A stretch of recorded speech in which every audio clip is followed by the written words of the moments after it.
सभी साथियों को नव बधाई और जय भीम।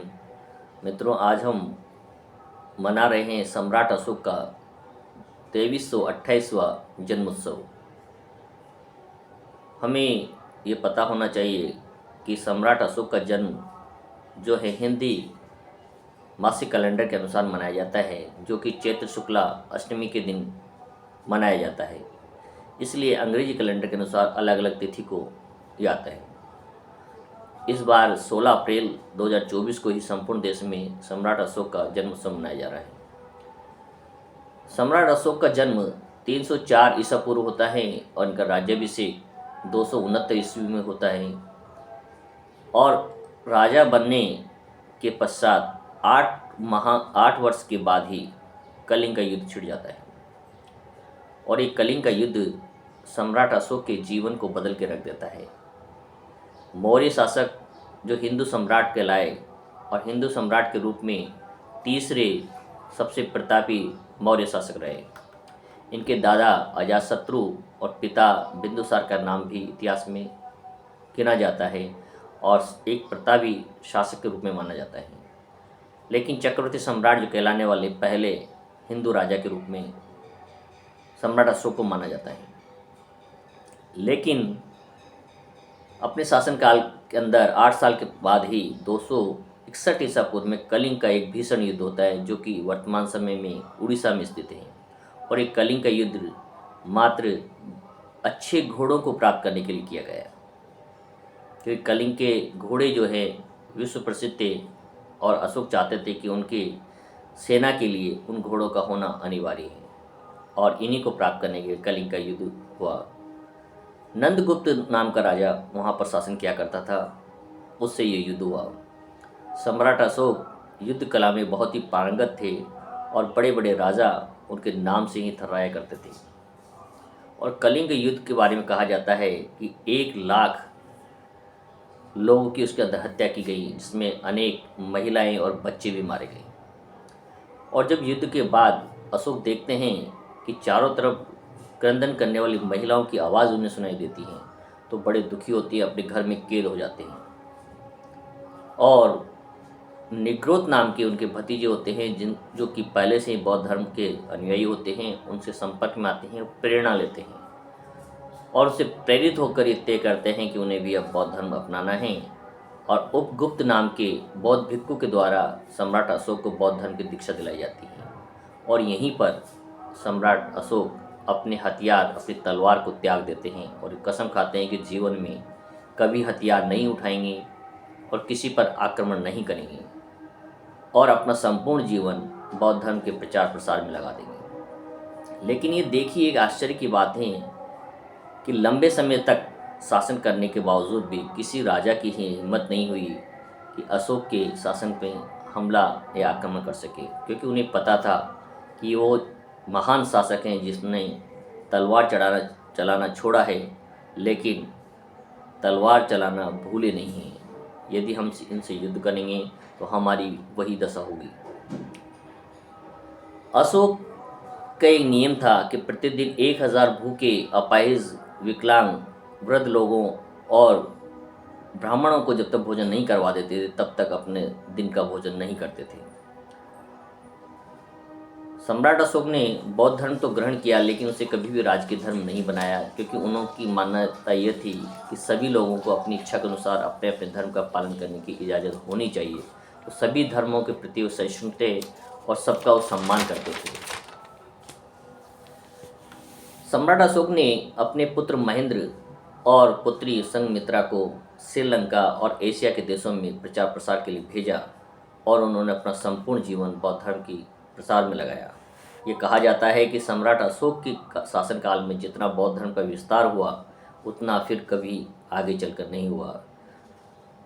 अशोक के समय में श्रीनगर में तीसरी बौद्ध संगति आयोजित की जाती हैं और बौद्ध संगति के अंदर ये निर्णय लिया जाता है कि धम्मपद में जातक कथाएं जो ग्रंथ हैं, उसमें जो बौद्ध धर्म की गाथाएं लिखी गई हैं, वो 84,000 गाथाएं 84 शिलालेखों में दर्ज की गई। शिलालेख का तात्पर्य है पत्थरों पर जो उकेर कर जो गाथाएं लिखी गई हैं, वो शिलालेख कहलाए। जो गुफाओं में लिखे गई वो गुफा लेख लिख के लाए। इसी प्रकार से हाथी के रूप में बड़ी चट्टानें थी, उन्हें हाथी लेख भी कहा गया। इन बौद्ध गाथाओं को अलग अलग क्षेत्र की भाषाओं के आधार पर लिखा गया, जिससे कि वहाँ के स्थानीय लोग उसे समझ सके, पढ़ सके, क्योंकि शिक्षा का और कोई प्रचार प्रसार का माध्यम उस समय नहीं था। तो भारत में जो शिलालेख लिखे गए वो ब्राह्मी लिपि में लिखे गए, और इनके लेखों को पढ़ने में सफलता भारत में सबसे पहले जेम्स प्रिंसेस को प्राप्त हुई, जिन्होंने लेखों को पढ़ा, समझा और लोगों को बताया कि ये शिलालेख अशोक महान के लिखे गए, क्योंकि अशोक ने किसी भी शिलालेख में अपना नाम दर्ज नहीं कराया था। उन्होंने मगध के नरेश धम प्रिय के नाम से वो लिखे, का तात्पर्य है सम्राट के द्वारा। उन्होंने कहीं अपना नाम नहीं लिखा था, केवल राजस्थान में जो बैराट का अभिलेख है उसके अंदर उन्होंने अशोक नाम लिखा, इसलिए इसको पढ़ने और समझने में काफ़ी लंबा समय लगा। अशोक ने महिलाओं की समस्याओं के समाधान के लिए भी महिला महापात्रा नाम का एक पद बनाया, जिसका कार्य ये था कि समाज में महिलाओं पर होने वाले अत्याचारों की समीक्षा करेगा, देखभाल करेगा, उनकी जन सुनवाई करेगा और उसकी रिपोर्ट राजा को प्रस्तुत करेगा। सम्राट अशोक ने अपने राज्य में पशुओं के उपचार के लिए भी अलग से पशु चिकित्सालय खोले और उनके इलाज की भरपूर व्यवस्था की, और अकाल के समय में निःशुल्क पशु भंडारण की भी व्यवस्था, पशु चारे के भंडारण की व्यवस्था की, जिससे कि कोई पशु भी बिना भोजन के, बिना चारे के मृत्यु को प्राप्त न हो। सड़क पर चलने वाले राहगीरों के लिए जगह जगह पर पानी की प्याऊ खुलवाएं, कुएं खुदवाएं, बावड़ियाँ खुदवाई और छायादार फल के वृक्ष लगवाए, जिससे कि राहगीर आसानी से वहाँ सुस्ता सके, रुक सके और अपनी राह को आसान बना सके। सम्राट अशोक के बारे में कहा जाता है कि एक बार जब वो किसी नगर से गुजर रहे थे तो एक तालाब पर महिलाएं पानी भर रही होती हैं और अशोक को देखकर वो हंस देती हैं, कहती हैं कि कुरूप राजा कहाँ से आया है, क्योंकि उनका चेहरा जो है ऐसा कहा जाता है कि वो क्रूप थे। तो उसकी आवाज़ जैसे सम्राट अशोक के कानों में आती हैं तो सैनिकों को आदेश देते हैं और सभी महिलाओं का वध करवा देते हैं, हत्या करवा देते हैं। इतने क्रूर राजा बौद्ध धर्म में आने के बाद, दीक्षा प्राप्त करने के बाद अपने हथियारों को छोड़ देते हैं और किसी भी प्राणी हिंसा से मुक्त हो जाते हैं और बौद्ध धर्म के पंचशीलों के पालन पर लग जाते हैं। इससे स्थापित होता है, प्रमाणित होता है कि बौद्ध धर्म मानव कल्याण का धर्म है, जो कि ऐसे हिंसक और क्रूर राजा को भी एक देवता के समान बना देता है। जो युद्ध में पशुओं के समान लोगों की हत्या किया करता था, वो एक पशुओं के लिए चिकित्सालय खुलवा करके साबित करता है कि पशुओं का जीवन भी उतना ही महत्वपूर्ण है जितना मनुष्य का। लोगों के लिए फलदार वृक्ष लगाना, पानी की व्यवस्थाएं करना, ये अपने आप में प्रमाणित करता है कि मानव कल्याण के लिए जो धर्म है वो बौद्ध धर्म है, और बौद्ध धर्म ही उन्हें श्रेष्ठ लगता है और वो इस मानवता के कार्य को बढ़ाने के लिए अपने पूरे परिवार को बौद्ध धर्म के प्रचार प्रसार में लगा देता है। आज भी जो पूरे विश्व के अंदर बौद्ध धर्म के प्रचार हो रहा है, लोग उसको मानते हैं, उसका कारण यही है कि बौद्ध धर्म किसी भी प्रकार की हत्या, हिंसा की इजाज़त नहीं देता है, करुणा का पाठ पढ़ाता है, जातिवाद से ऊपर उठाता है, मानव कल्याण की बात करता है। बौद्ध धर्म में किसी प्रकार की जात पात नहीं होती हैं, किसी प्रकार का डिवाइडेशन नहीं होता है, वर्गीकरण नहीं होता है। सभी लोगों को अपने कार्य और योग्यता के आधार पर पहचान प्राप्त होती है। मानव कल्याण की बात की जाती है, जिसमें महिला और पुरुषों को समान अधिकार दिए जाते हैं। ये ही मार्ग तथा गौतम बुद्ध ने हमें बताया कि जो करुणा का मार्ग है, मानव कल्याण को आगे बढ़ाने का मार्ग है, इसी को धर्म का मार्ग कहते हैं। धर्म कोई हिंदू, मुस्लिम या सिख, ईसाई ये धर्म नहीं है।